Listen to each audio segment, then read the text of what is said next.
We're coming into our final session of the afternoon.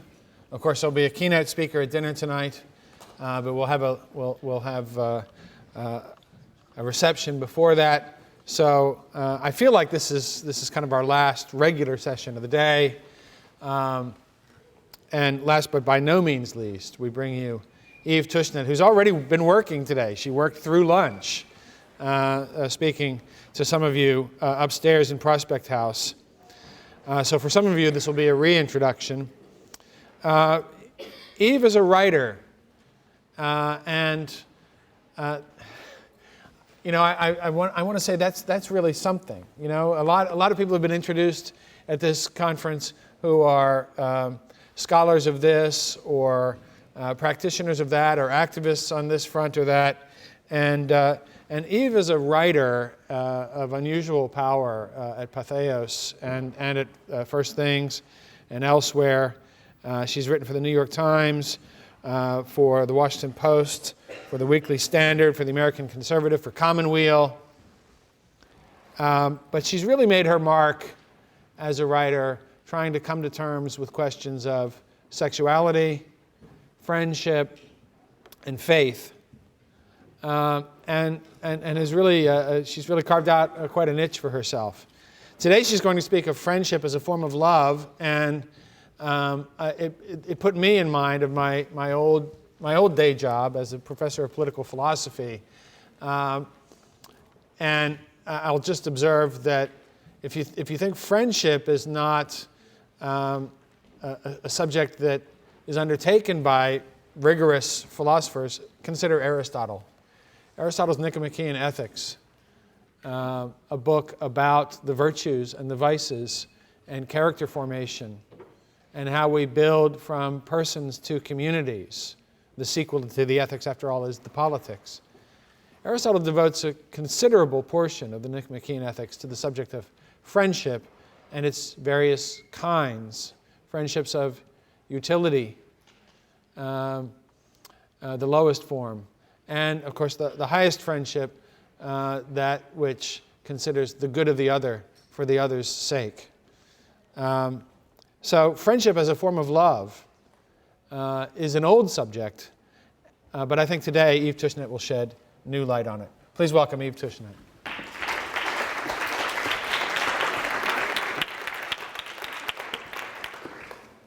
Okay, so I'm going to start in the English Middle Ages by setting the scene here. I had intended to find for you all a specific example of what I'm about to talk about, but I forgot. So you're actually going to get an extremely rough composite.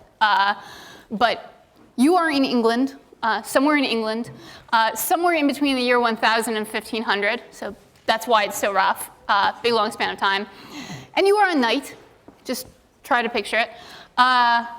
And you go to the church one day, to your local church, and exchange promises on the church porch to care for another person as long as the two of you shall live, to care for one another's children, especially if one of you predeceases the other, to have masses said for the other person's soul, again, if they predecease you, and a series of other vows or promises which are recognized and acknowledged by the community. You then go into church where Mass is being said.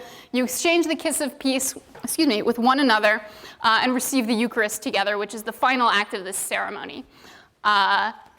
What's just happened? Well, you've just made a friend. Congratulations.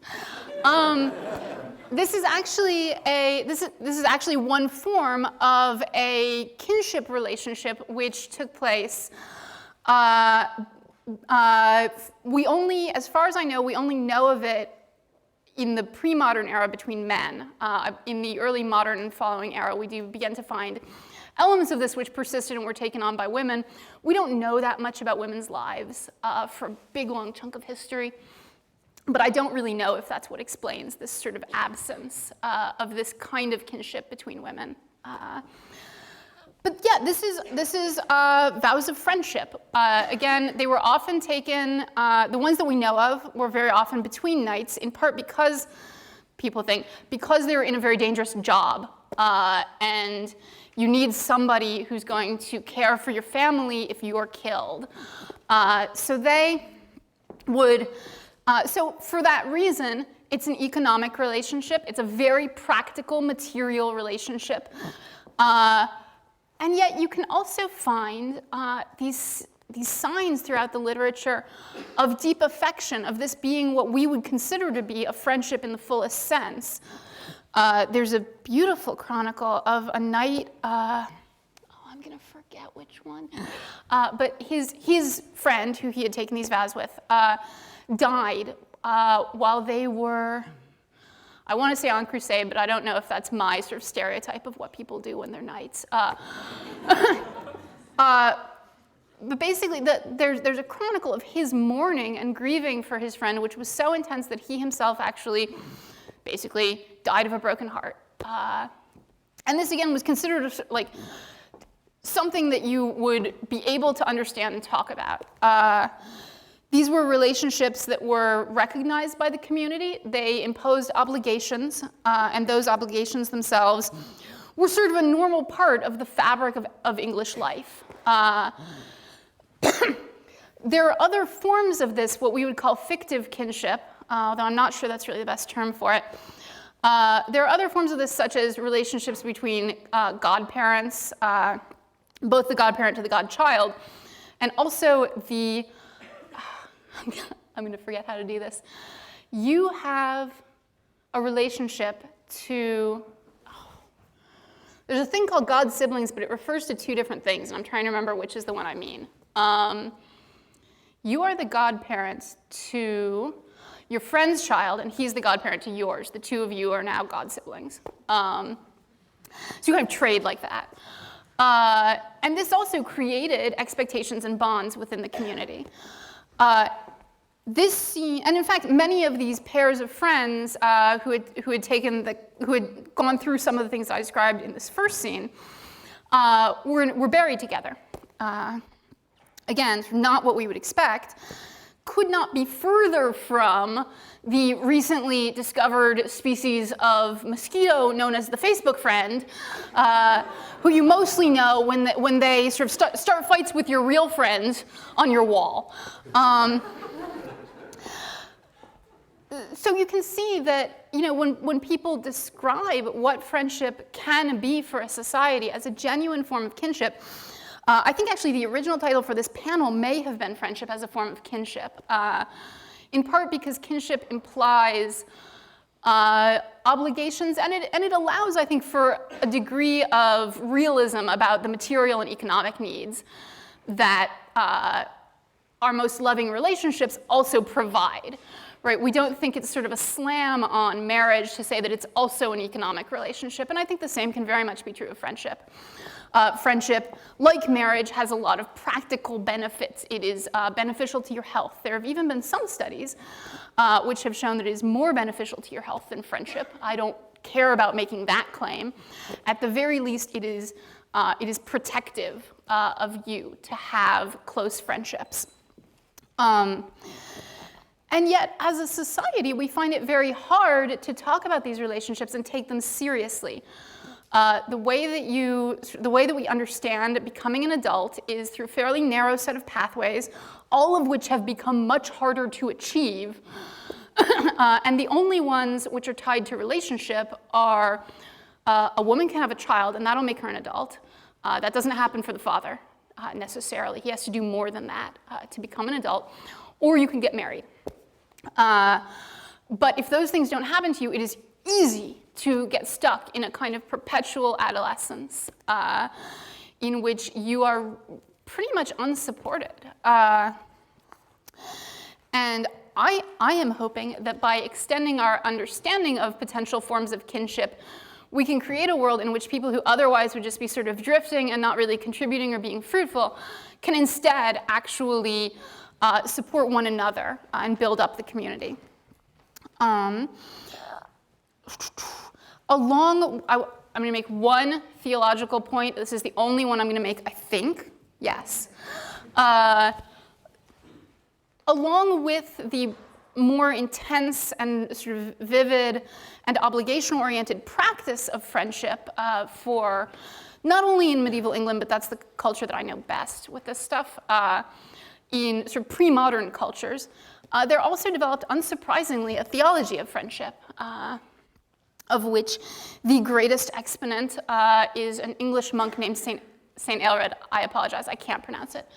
Let me see, and there's no chalk. Aelred.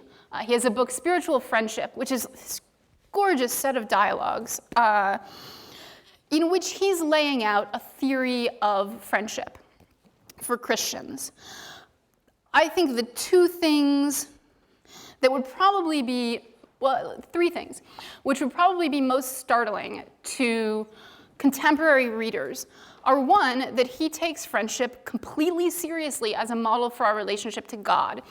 In the same way that now you'll see a lot of commentaries on things like the Song of Songs or some of the prophetic books taking marriage and sort of talking about marriage is a parallel or a metaphor for our relationship to God. This is what Aelred is doing with friendship. The core examples that he uses are Jonathan and David in the Old Testament. There's a passage about 3 pages of this just gorgeous description of that. And of Jonathan's sort of unstinting humility and sacrifice in favor of his friend. And then Jesus, who says, thank you, who says, greater love hath no man than this, to lay down his life for his friends. Think about, by the way, how weird that sounds to contemporary ears, that he's not saying lay down your life for your spouse or your child, but actually your friends. And as I said, I said this in the lunch thing that I did, if you ask yourself not what would Jesus do, but what did Jesus do, the actual love relationships that he had were as a human, right? Like were with his family of origin and with his friends and with the people he served, not a spouse or a child. So I think it will be startling if and when you read this treatise, or dialogues rather, to see that friendship was considered available as a model for something as intense as the love between God and the human soul. I think the emphasis on sacrifice will be startling to the contemporary reader. We don't think of friendship as an arena for sacrifice, and yet especially in the Jonathan and David passages, but also obviously in the comparison to Jesus, the amount that is sacrificed for the friend turns out to be really important. And I believe Aelred explicitly compares friendship as something which could potentially even draw you to crucifixion. The third most startling element is, I believe, fairly normal for classical authors, which is the emphasis on how to choose a friend. I'm going to get to that toward the end of this. So I want to bracket that for a moment, but know that there's also a lot in Aelred about how to pick a friend. And that, again, is going to sound really weird to the contemporary reader, including me, because we kind of think of ourselves as just sliding into our friendships based on affection, who we happen to get along with. But so, is it, well, first of all, does it really matter that these things are so weird to us now? Does it really, do we really need to rediscover or renew a sense of friendship as kinship? Some people in this audience probably already long for it and already have asked themselves, how can my friendships be deeper? How can these things, especially if you're in college, right? You're at this time of forging really intense bonds with other people. And you can kind of look ahead to the future and say, I don't want to lose track of these people. I don't want us to just kind of fall away into our own separate galaxies when we go away. So some people will already be totally on board with the idea that friendship needs renewal and strengthening. But for other people, along with the health benefits, the practical benefits of friendship, it's also, I guess these become increasingly important as society in general becomes more atomistic. Right now, fairly often, you'll see married couples who are kind of on their own. They're trying very hard to sustain their marriage essentially by themselves, which turns out to be super hard to do. You don't have anyone outside the marriage to whom you can turn with your problems, and you don't have the kind of sort of embedded always available support that, that a friend potentially could provide. Similarly, single people, in fact, often are left with more or less no one, right? The image that I use frequently is who is always going to take your calls? Who's sort of your emergency person? The person who, when they see your number on the thing, the caller ID, they're going to pick up because it's important. Your parents, maybe, depending on the relationship you have with them and their own abilities, but who else? If you are having a serious life crisis, this can often manifest itself as health problems, but also any kind of emotional crisis. Do you have someone that you can actually turn to, or are you just alone until you find that one person that you can latch onto and get married? I think that this isolation is sort of obviously bad for single people, but equally, if you've seen married couples who are struggling with this, it can be really hard for them as well.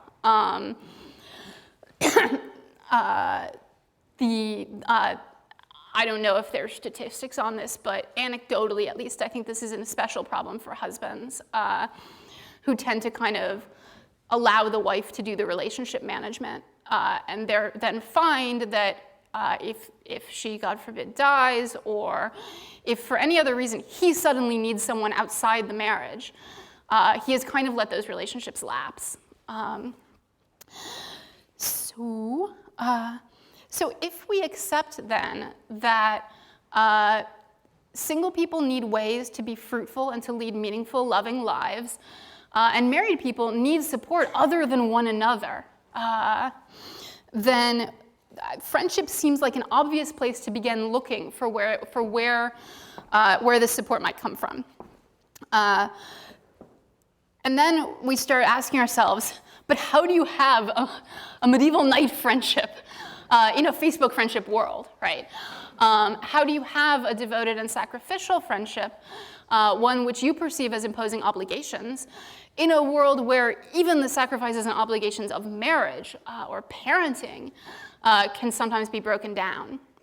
That seems like it's asking an extraordinary amount of people, and I think, to be honest, it really is. This is, if you want to have a deeper level of friendship in your own life, there are going to be times when the fact that that is not societally recognized and supported will make it really hard for you. In terms of cultural changes, I think that there are probably practical things that could be done to make having deep, lasting friendships easier for people.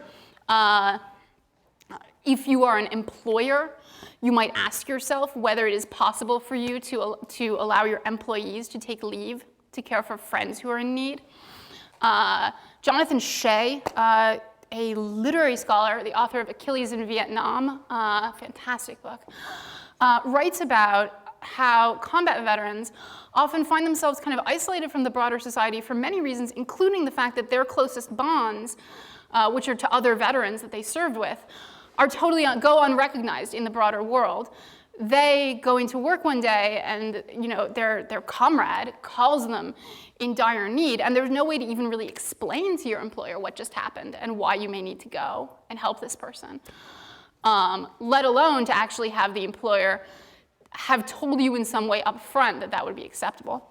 I don't want to get into specific, like, how does this all work, in part because I think that it will be very different there are lots of different ways that one could structure specific practical supports. I think in the contemporary economic climate, it is much more realistic to ask about emotional supports and to ask how we can be more welcoming to friendship in our lives and the lives of those around us. One thing that I always use as an example of this is that my best friend actually came to our family Thanksgiving for a while, excuse me, and since her own family is across the country or overseas. And every year we would do a family portrait at Thanksgiving, and my sister, who did the portrait, would make sure that my best friend was in it, which I thought was just like a really lovely gesture of sort of, this is who we are as a family. It seemed to me accurate, and I think has continued to be accurate. I think finding ways to, again, it'll be different for every group of people, but asking yourself, am I assuming that sort of the only options for people are single or coupled? Or am I saying, for some people, it's going to make more sense for them to, to live with friends, or I don't know. I'm sorry. Rambling. One possibility that I think people should take more seriously or sort of explore, make open to themselves, is the possibility of married and single people sharing a home. This is not something that I'm saying like, go do this. There are lots of reasons that you wouldn't. But it's also something that used to be a lot more normal, I think, than it is now. Many of us remember grandma's friend, who lived with them, especially often would live with grandma after their spouses died, or would even just be considered sort of a part of the family, an extra great aunt, when she in fact has no blood relationship to you. The way that those relationships happened is that those women spent a long time over the years becoming closer and opening their homes and families more fully to one another. So, if you end up married and you have a friend who is single, who for whatever reason you feel like, look, like maybe it would make sense for you to be a part of our family. I actually think that could be, that should be a much more available on the table option than it is. People don't even really imagine it these days. And think of it as something that's way too much to ask for. It's, I think, a difficult conversation to have, especially from the single person side, which is one reason that I presented it just now as coming more from the married person side. But depending on your relationship with the person, it may be possible to raise this from the single person side as well as a possibility. In this case, the single person is getting a family home, which is huge. The married couple is getting an extra adult, which, as the number of children begins to increase, can be really helpful. And there's added tensions, I think, every time you add a new person to the home, and added sort of subterranean currents of difficulty. How does a difficulty in the marriage look when there's another person living with you who's an adult old enough to understand it? But overall, I think this is a pathway to having, to giving people who otherwise wouldn't, frankly, not be helping to raise and nurture the next generation, letting them do that, and letting them help you so that, again, you're not totally overwhelmed off by yourself in sort of a suburban cul-de-sac that nobody visits. So I actually genuinely think that opening your home to your friends is one of the ways that we'll see this, that we'll see a renewal of friendship happen more. That's going to require overcoming a pretty high degree of shame. A lot of the new kinship, or a lot of the renewal of older kinship patterns that I would like to see, such as more people who live with and care for their family of origin, are going to be kind of forced on us by economic contraction, I think. And so I'm not sure that, and in order to get to a place where we are helping one another in this economy, we're going to have to overcome a lot of shame and stigma that's been put against people who, for example, live with their parents, who are considered, man children, must spend all their days playing World of Warcraft. And certainly, I think that although there are far fewer of them, people who live with married friends are also gonna, how do you even explain that? When somebody asks you, oh, where do you live? Like, oh, wait, is that with them?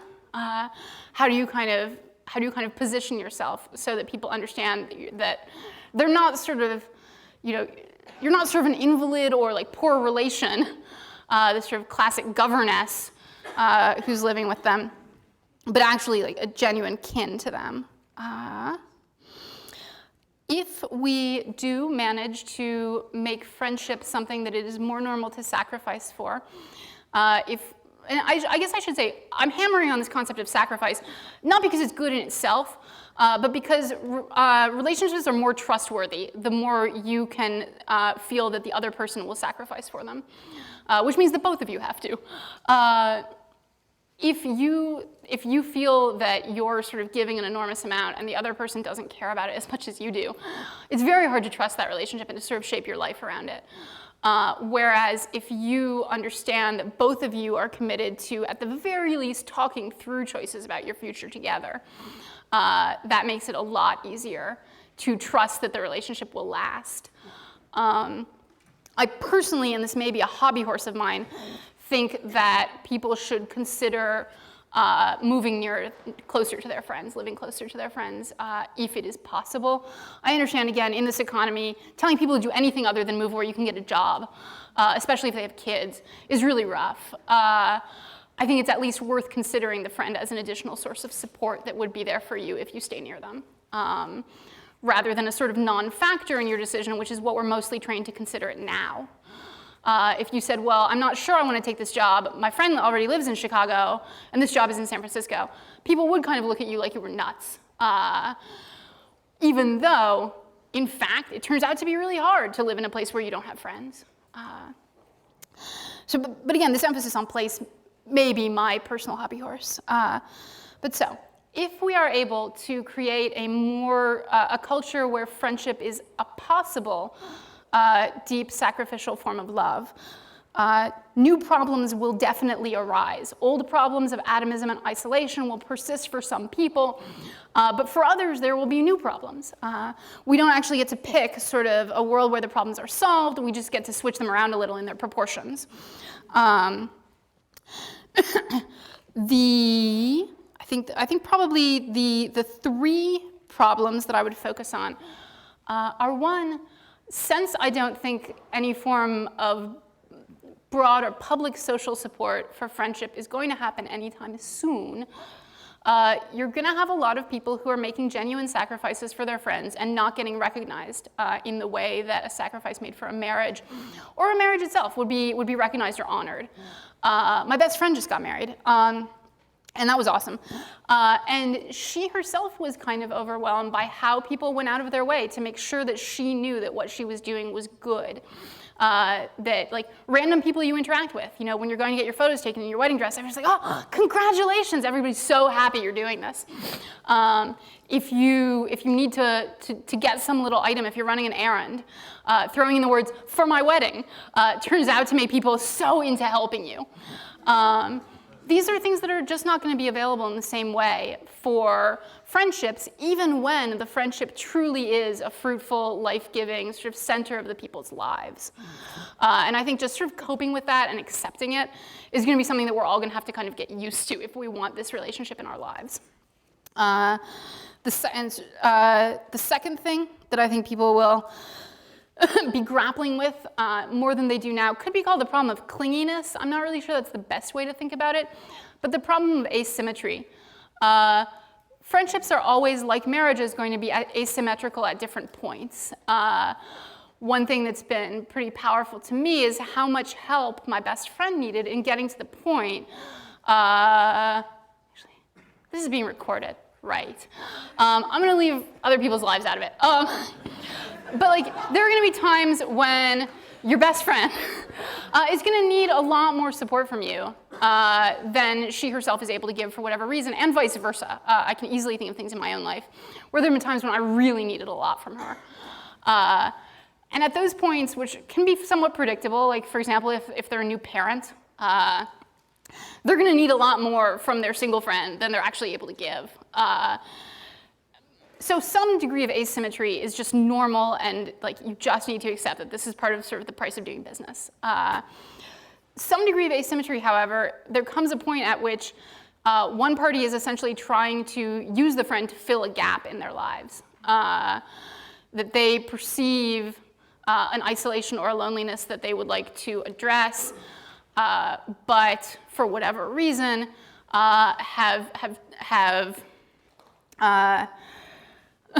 it's not organic. It sort of doesn't happen in the typical kind of, we hang out together, we form greater affection, it goes deeper and deeper, suddenly we're friends, now there's an obligation.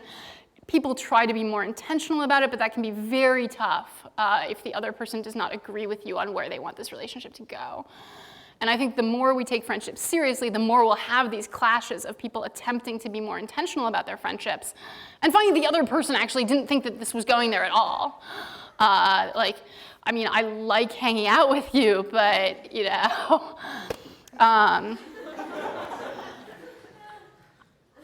I think that is a problem that we don't really know how to deal with at the moment. We're going to have to find some way. One possible quasi-solution or shifting the problem that could happen there is this one that St. Aelred talks so much about, which is focusing more on how you choose a friend.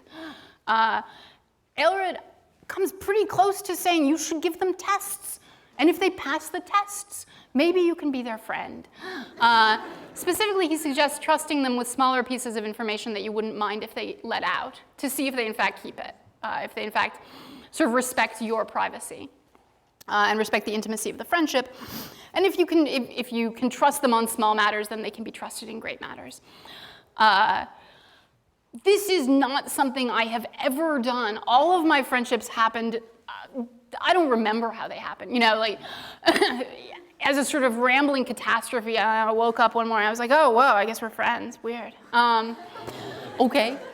So I don't pretend to understand the pros and cons of intentionally trying to select friends. All I will say on that, I'd be interested in if any of you all have thoughts, experiences, et cetera, on that front. Because all that I can really say is that I strongly suspect that this will become a more pressing question if and when the broader culture begins to take friendship more seriously. Because suddenly it becomes something that you can think about as a possible life path and that you should be at least somewhat concerned about who you end up with these sort of unspoken obligations to. I want to spend most time on questions if possible, so I think the only other thing I want to say is really to more pose a question. I think this is a question which only you can answer, which is how would my life change if I were to personally take friendship seriously as a form of love and a possible life path, a way that I could be fruitful and love and serve others, or that my friends could be fruitful and love and serve others? What would I do differently if that were open to me as an imaginable form of life? And with that, I'm going to open it up to your questions.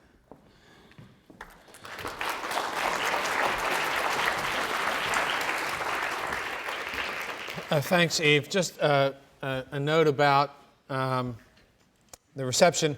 I should have said before we began, but now's an opportune moment to say it.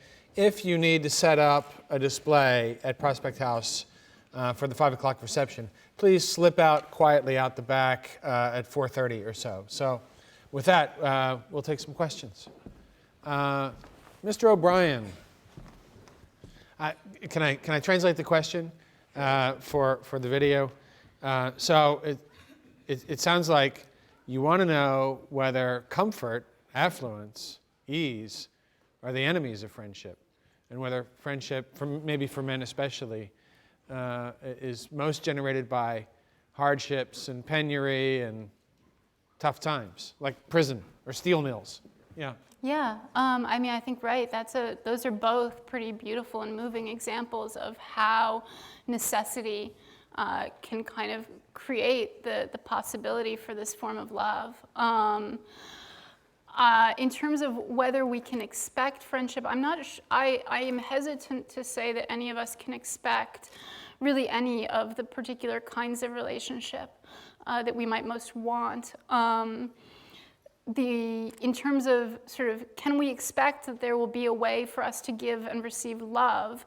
That I do think probably we can, but it may be in some, like the one that I sort of fall back on recommending to people is service to those in need, because there's sort of an endless supply of need.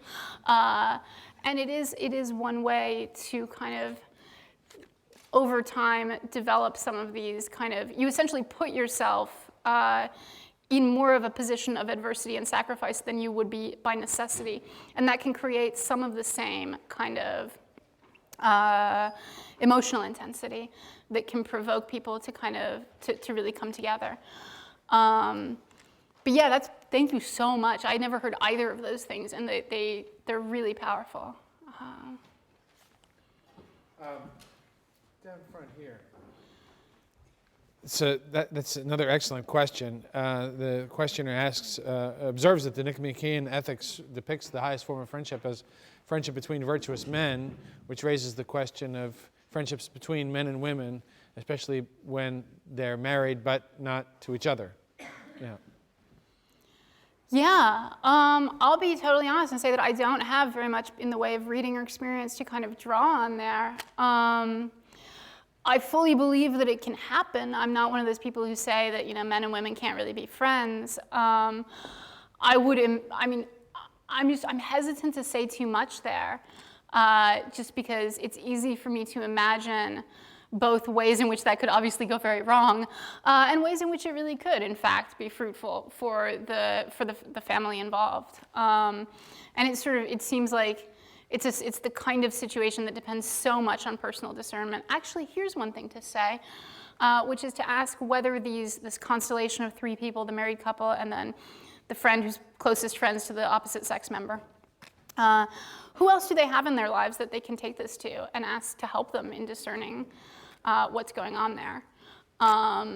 Do they have a spiritual director? Do they have someone in their lives who can bring a perspective from kind of outside the circle?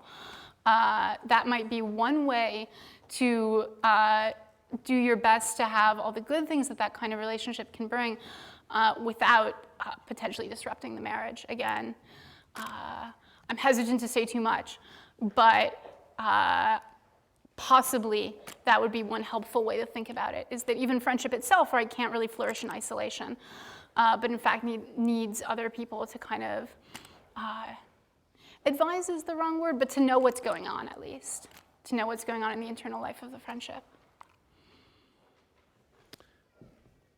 This young lady here. Right, this is the $1 million question, right? How do I find a friend of this kind? Is that a fair, excuse me. And again, unfortunately, this is one of the places where I feel most at sea. It's, I think, the question that most obviously comes to mind. But for me, I mean, the way that I actually made my closest friends is that I got drunk and argued with them about philosophy for a really long time. And like, you know, there's no way to really, you can't really recommend that as a sort of general. The philosophy part, I wholeheartedly recommend. The philosophy. And so, I mean, I don't really know. I think one thing that helps, one thing that may help is to stay in place for a while. That, again, is so hard to say because of the economy. But it's been kind of weird for me because I live in Washington, D.C., which is where I grew up.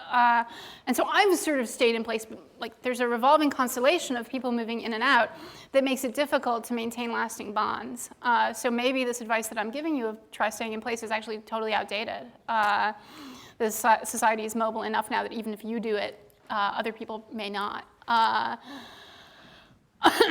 Yeah, I really don't know. I think that throwing yourself into something intentionally difficult or challenging, you'll know pretty quickly, well, I shouldn't say that.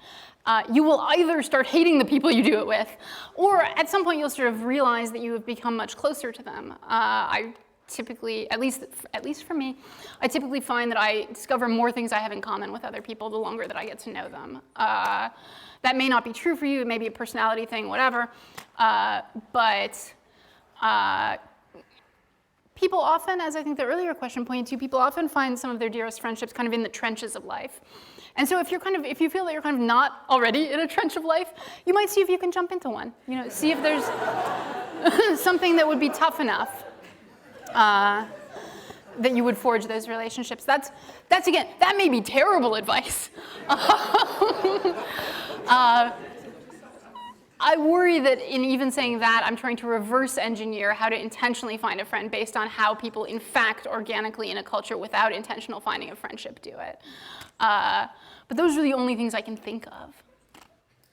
Eve, if I may, I'll take the I'll barge in with my own question. You're probably familiar, since you've thought about these things, with C.S. Lewis's book, The Four Loves. And Lewis speaks there of Storge. All his four loves are from the Greek. He says the Greeks had a richer vocabulary for this than we do. So Storge is like a mother's affection for a child, sibling affection. Philia is that companionate friendship. Eros, of course, almost explains itself. It's all bound up with passionate desire for the other. And then, of course, agape. Lewis seems to regard all of the three friendships, Storge, Philia, Eros, as culminating finally in their noblest forms, if you will, in agape. Do you see it as important to talk about agape or caritas, sort of a spiritual or Christian love, as part of the element of friendship as you understand it?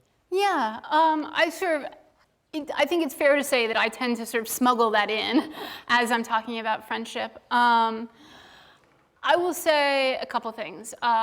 One, that you don't want to only have the friendships that can become that kind of deepest sort of mirroring of our relationship with God.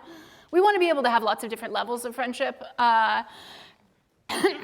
But there will definitely be relationships where if they don't in some way mirror your relationship with God, you're doing one of those things wrong. Relationships that are self-gift within friendship. In general, I think that Lewis's picture of friendship, if I'm recalling it correctly, is a little too, I don't know if it's his culture or what, but the kind of contrast between the married couple relating directly to one another and the friends relating to a common project that's outside of them, I think is somewhat of a misrepresentation of both kinds of relationships. Aelred spends a lot of time just relating face-to-face with the monks. And obviously married couples relate through their children. Sure. But in terms of, do I think that the deepest of our friendships should flow into agape? Absolutely. Great, thank you. So the question was, how does deep friendship teach us more about ourselves? I absolutely think that's right. Not always things that we really wanted to learn.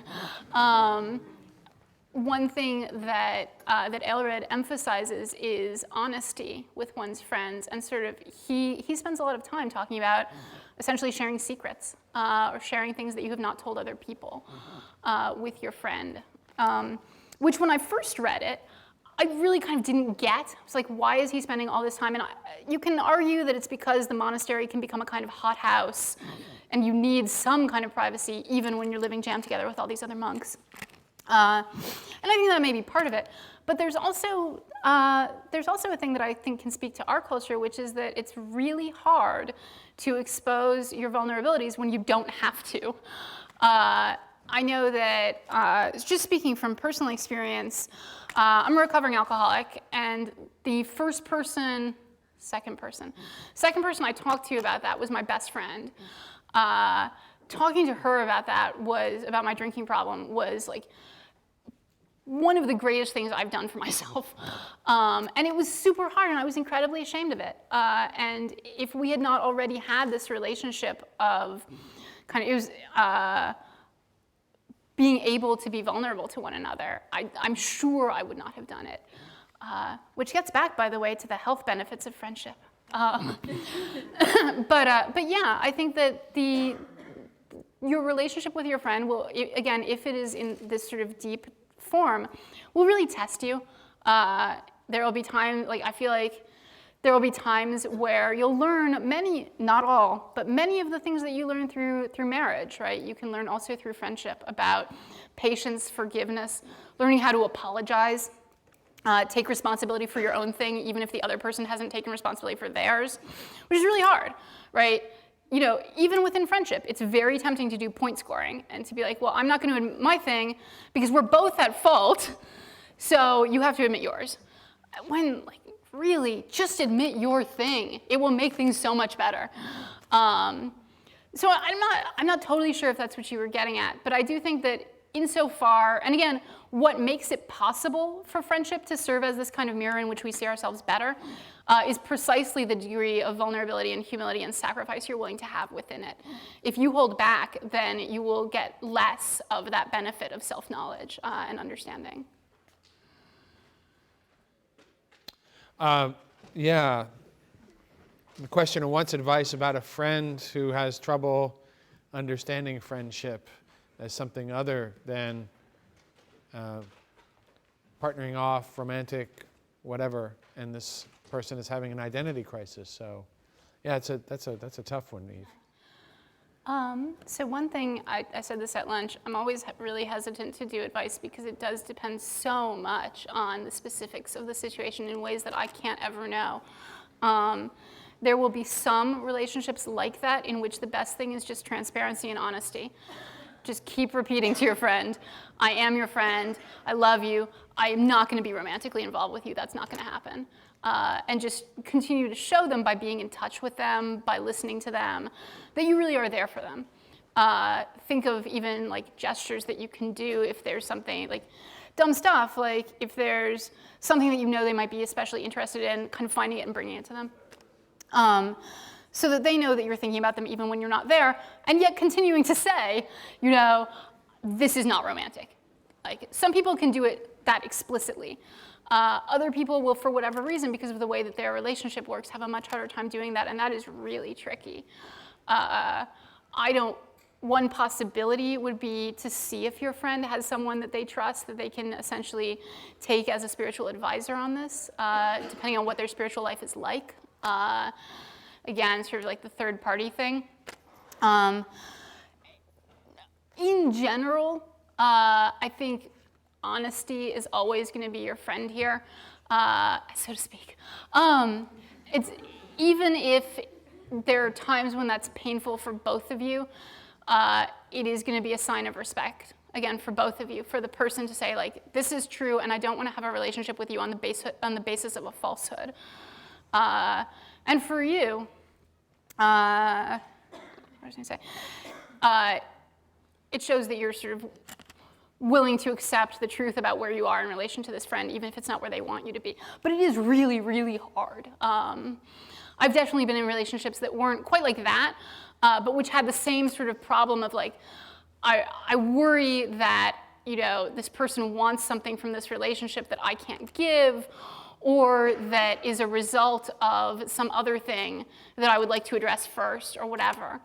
And it's, I want to say honesty is the best policy, and yet, like, I really feel how hard that is. I'll summarize as much as I can. That's a really, really terrific comment, and with a question at the end. The questioner observes that in her own experience, and maybe those of others she knows, conditions of modern life make friendship hard. In the workplace, where you live, is it? I would like to know: is it the case? Is it harder today? Is it harder in the modern? Is there some kind of modern or postmodern enemy that makes friendship harder?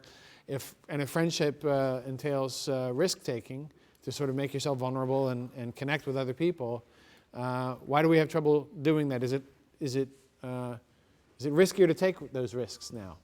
Yeah. Yeah, I think that there is a lot of fear, in part because I think it feels for many people like if you put one foot out of line, you'll be very severely punished, that there's no sort of give in the system anymore. That if you drop out of college to go pursue your dream, unless it works out perfectly, you're done. You know, people feel this. Whether or not that's true, I think that's how people feel. That things which deviate from one's life plan are experienced as the end of life, disaster. And in some ways, we have, I think, become a less.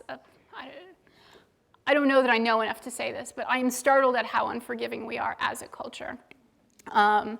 The degree to which an arrest or a criminal conviction can follow you for the rest of your life, I think, is one example of this.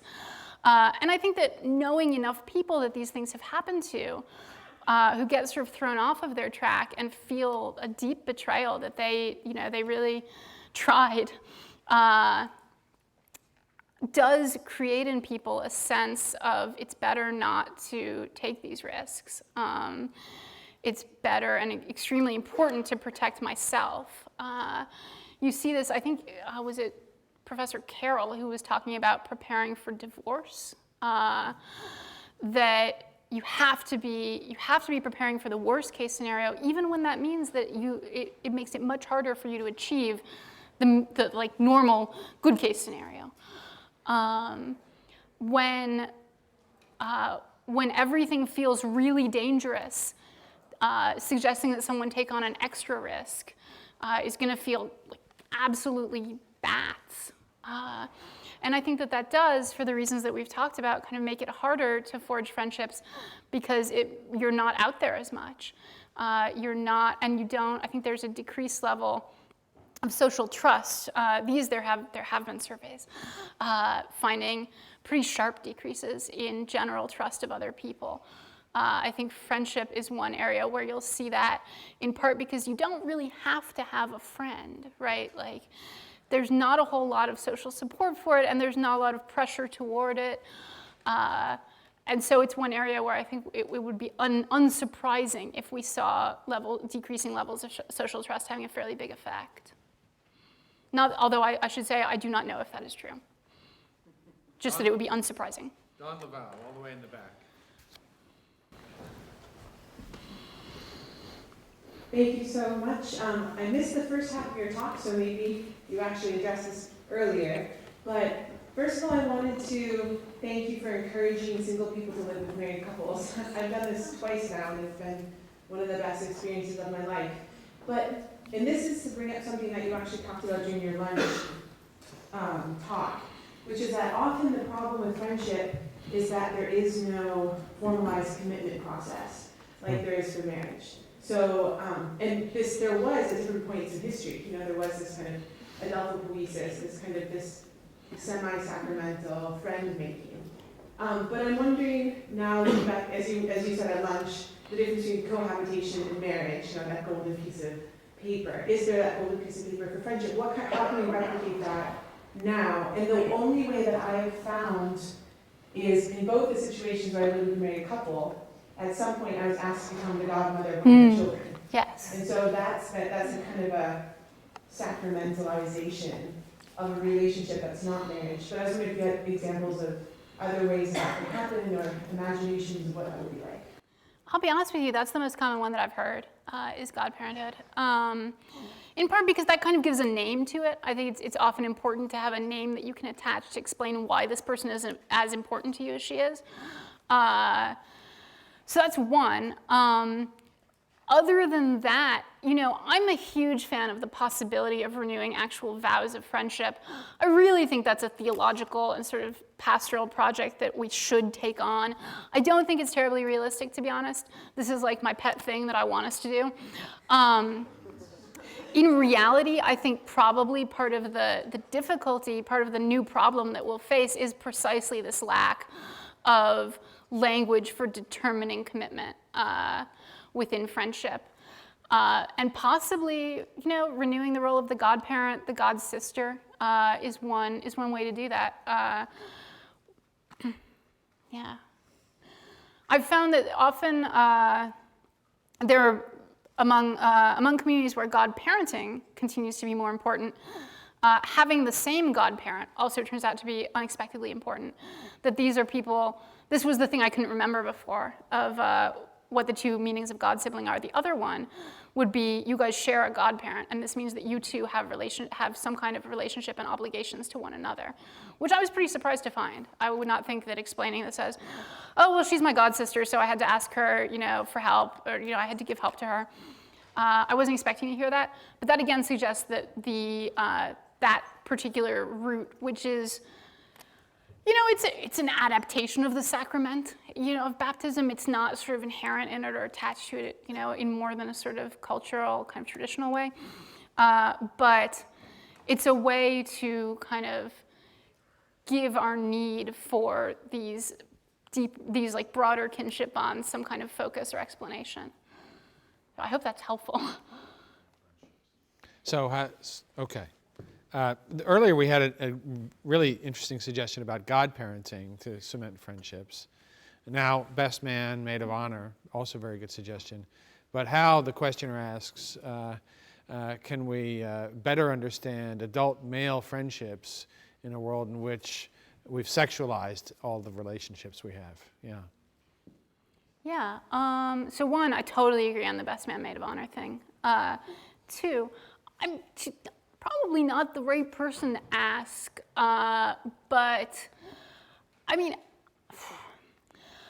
I would say that I see more of a problem with the degree to which we've narrowed the potential forms of love that are considered real, such that it's hard to talk about how you could have devotion to another person, to another adult, who's not your parent, that's non-sexual.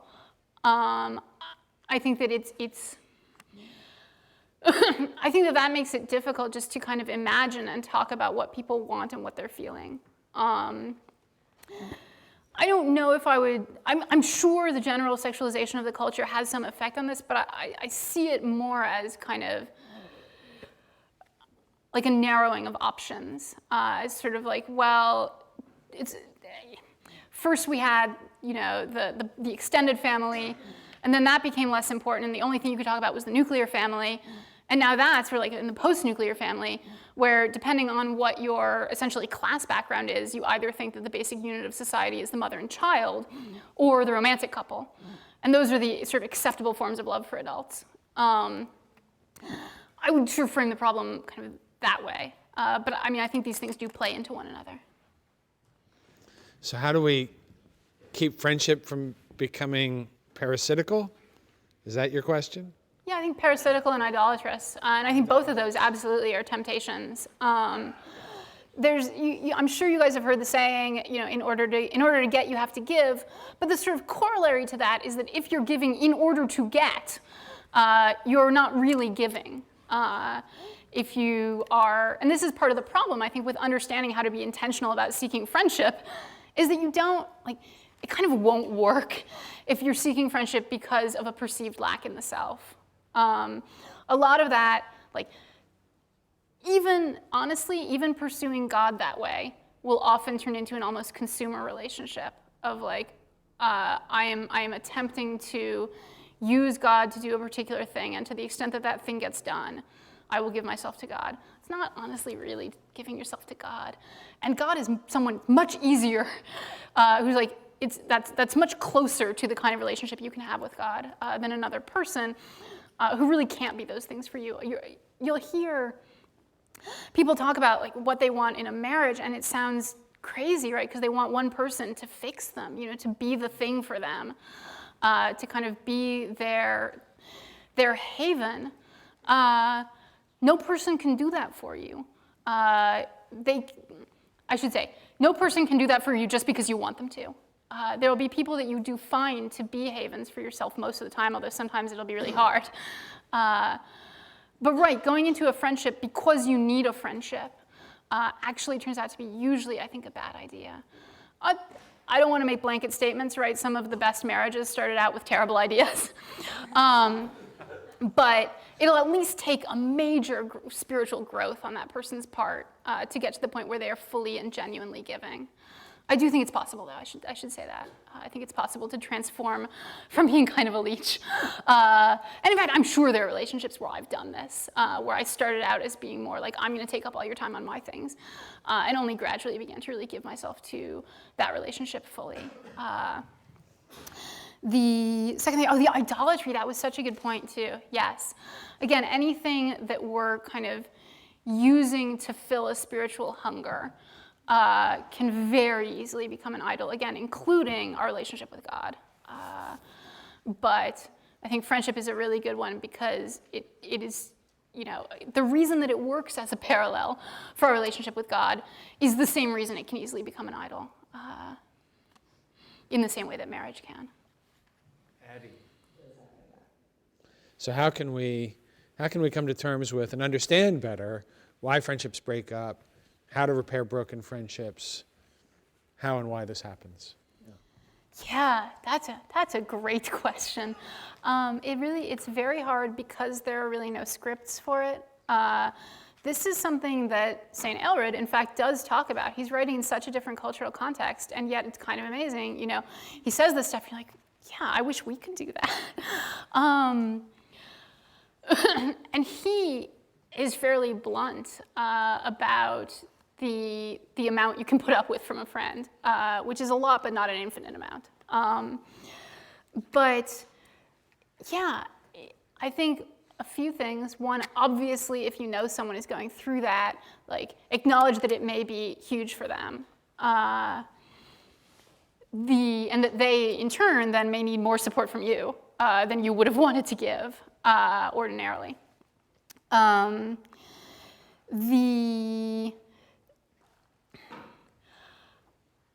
A lot of people have tried to come up with sort of miniature scripts for what happens when you end a friendship, and they kind of center around, they're very similar to breakup scripts. You know, there's the "it's not you, it's me" one. There's the "I just have to be honest with you" one. I don't think we've really found a particularly good model.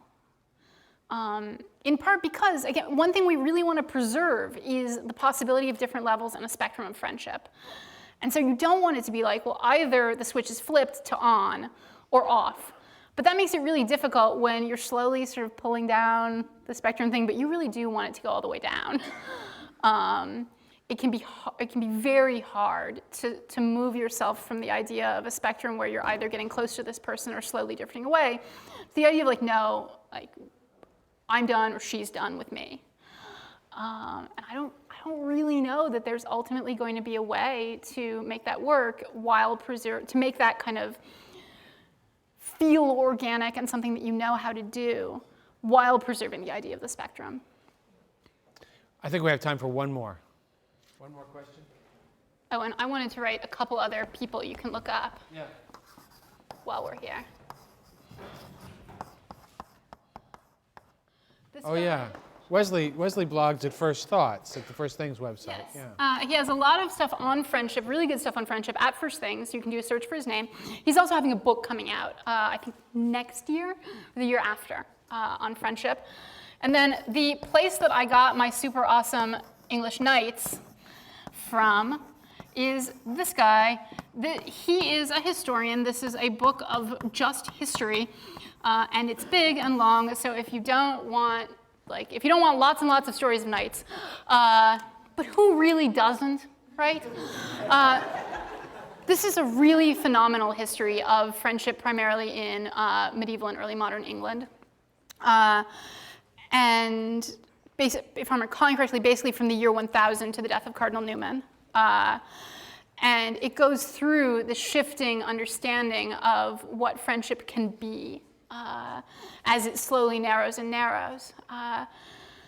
To the point that, as the priest here, whose name I forget, pointed out, it becomes looked on in a sexualized way, and therefore with a great deal of suspicion by the time of Cardinal Newman's death.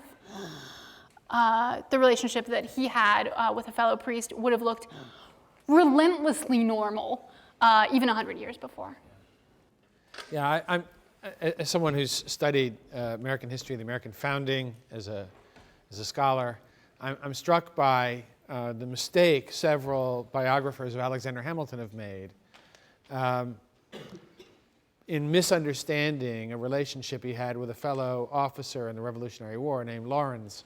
It was his last name. I forget his first name. But they wrote these really touching letters to one another, declaring their love for each other. And it's only if you've never actually looked at the correspondence between men in history that you could mistake this as necessarily a sexual relationship. And so several Hamilton biographers have totally misplaced this and said, they were gay lovers. You know, we have no evidence of any such relationship other than their letters, which you have to sort of willfully misunderstand when men in the 18th century, who were under the extreme pressures of wartime privations and danger, are writing their devotion to each other. It's really striking. Right. I mean, one thing that I think The Friend does super well is to let the past kind of be the past, and to let its problems not necessarily be our problems. So like he talks about, in fact, the conventions of the letter of friendship, and how kind of fawning they could be. Yeah. I mean, they could be deep and heartfelt and flowery, and often they were. But then there were other letters that sound almost the same to us that were kind of like, that's because that's how you write a letter to your patron, Yeah. We had one more question on the aisle here. So how can we distinguish companionship of various kinds from friendship as a particular kind of companionship? Yeah. I don't know that I have a great answer to the first question there of distinguishing. I tend to personally think of companionship as sort of like the less intense version, the lower level on the spectrum of friendship, that it is a form of friendship, but not nearly as intense as something like a spiritual friendship. But I mean, I think this word probably has different connotations for different people. Companionship may also just refer to the class of people that you rely on essentially as comrades in whatever walk of life you find yourself. The second thing that you were talking about, though, I found super fascinating, which is unequal, like intentionally unequal hierarchical relationships as a form of friendship, which I think is absolutely right. I've had several of these in my life, and it's something where I think the more defined the hierarchy can become, and probably the more there's a chance for the roles to kind of shift around a little, for the person to the student becomes the master.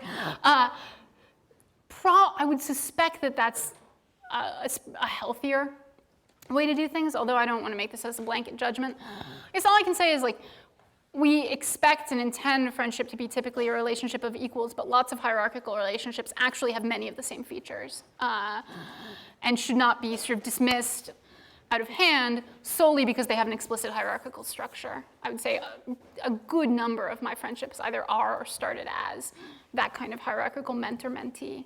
Yeah, absolutely. All right, well, thank you all, and thank Eve Tushnet with me.